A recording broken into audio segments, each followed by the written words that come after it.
याला जालना जिल्ह्यातली जी घटना आहे की आंदोलन शांततेत सुरू असताना चुकीच्या पद्धतीने ते हाताळलं गेलं, ते संवेदनशील पद्धतीने त्याची मांडणी होणं आवश्यक होतं.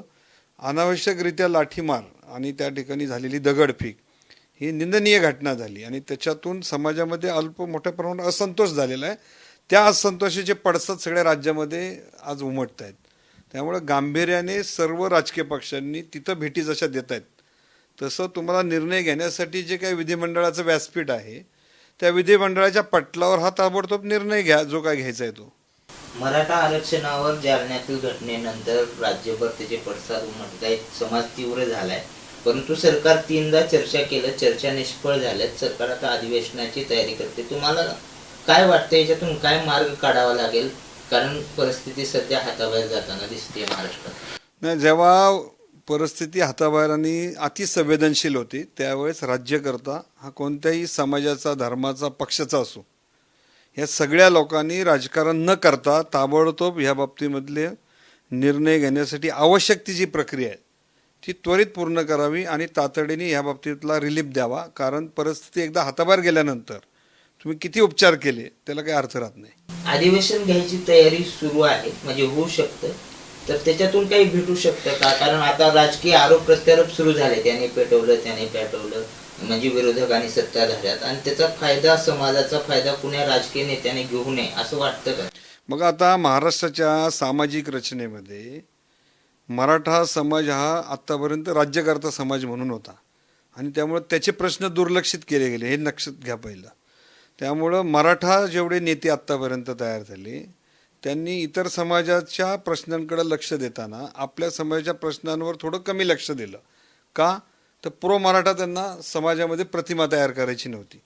आता काय झालं की समाजामध्ये मोठ्या प्रमाणावर गेल्या 5-10 वर्षात जागृती झाल्यामुळं मराठा समाजाला एक व्यासपीठ तयार झालं त्याचे प्रश्न मांडण्यासाठी, आणि ते प्रश्न मांडण्यासाठी आत्ताची काही तीव्र आंदोलन पूर्ण महाराष्ट्रामध्ये पसरलेलं आहे.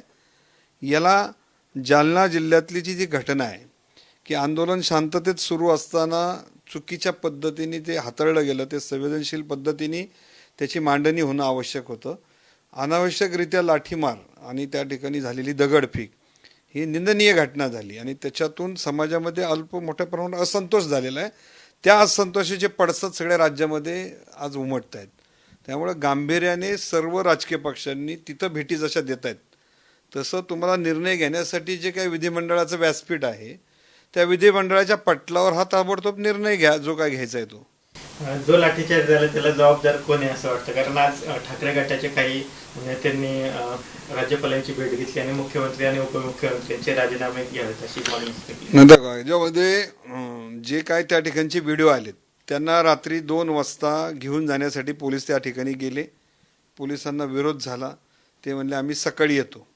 सकाळी जाताना त्यांनी वैद्यकीय डॉक्टर घेऊन जर त्या ठिकाणी थोडेच लोक गेले असते तर ते वातावरण तसं दिलं नसतं. मोठ्या प्रमाणावर फौजफाटा गेल्यानंतर जसं काही नागरिकांना तो आता आपल्याला शत्रू म्हणून पकडायलाच आले अशा प्रकारची तिथं भावना तयार होती. आणि ज्यावेळेस जमाव मोठा असतो त्यावेळेस त्या ठिकाणी एक्सपर्ट पोलीस ऑफिसर्सनी स्थानिक पोलिसांच्या मदतीने संवाद पहिला साधायचा असतो, ॲक्शन मोडमध्ये जायचं नसतं. आणि असे ज्या ठिकाणी अनेक कौशल्यपूर्ण ऑफिसर महाराष्ट्रात आहेत की त्यांनी ह्याच्यापेक्षा मोठ्या परिस्थिती अतिशय संवेदनशील पद्धतीने हाताळल्यात. आंदोलक हा एका विशिष्ट विचाराने बसलेला असतो. त्याला जर तुम्ही डिवचायला गेलात, तोडायला गेलात किंवा मारायला गेलात तर तो रिॲक्ट होणार. आणि त्या पद्धतीची रिॲक्शन त्या ठिकाणी पोलिसांकडनं प्रमाणापेक्षा जास्त झाल्यामुळं, लाठीचार्ज झाल्यामुळं ती महाराष्ट्रात आता उमटलेली आहे. मग गेल्या बऱ्याच दिवसापासून जरांगे पाटील आंदोलन करतायत. त्यांची आता प्रकृती सुद्धा खालावत चालली आहे. ते म्हणते जोपर्यंत JR निघत नाही तोपर्यंत मी आंदोलन, उपोषण सोडणार नाही. दुसरीकडे मात्र कायदे तज्ञांचं असं म्हणणं आहे की याला कालावधी लागू शकतो. 2 भाग आहेत ह्याच्यामध्ये की एखाद्या गोष्टीवर आता जरांगे म्हणजे आत्तापर्यंतच्या अनुभवानुसार जरांगे पाटील आणि त्यांच्या सगळ्या सहकाऱ्यांची आणि यांची भावना आहे की हा निर्णय ताबडतोब काढल्याशिवाय मी काय उपोषण सोडणार नाही. आंदोलनकर्ते नेहमी ह्याच भावामध्ये काम करत असतात आणि त्यांनी ते तसंच करणं अभिप्रेत असतं. कारण जोपर्यंत शासनात कधी होतं की एखादा निर्णय 1 दिवसात होतो, काही निर्णयाला 6 महिने लागू शकतात, 1 वर्ष लागू शकतो. आणि मग ती आंदोलनाची धग कमी झाल्यानंतर पुन्हा त्या प्रश्नांच्या पाठीमागे जाण्यापेक्षा त्यांची इच्छा आहे की आत्ता माझा GR आल्यानंतरच मी सोडणार, अशी त्यांची भावना आहे.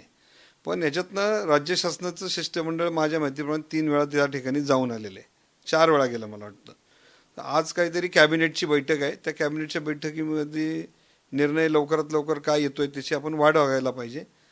त्यांची प्रकृती ही संबंध त्यांच्याबरोबर असणारे आमचे गावकरी लोक आहेत, त्यांनी संवेदनशील पद्धतीने त्यांचं जे जीवन आहे ते जपलं पाहिजे.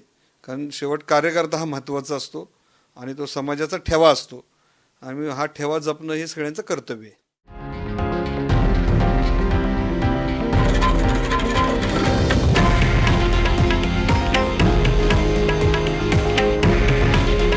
हे आहे देशातील नंबर 1 न्यूज नेटवर्क आणि आपण पाहत आहात TV9 मराठी.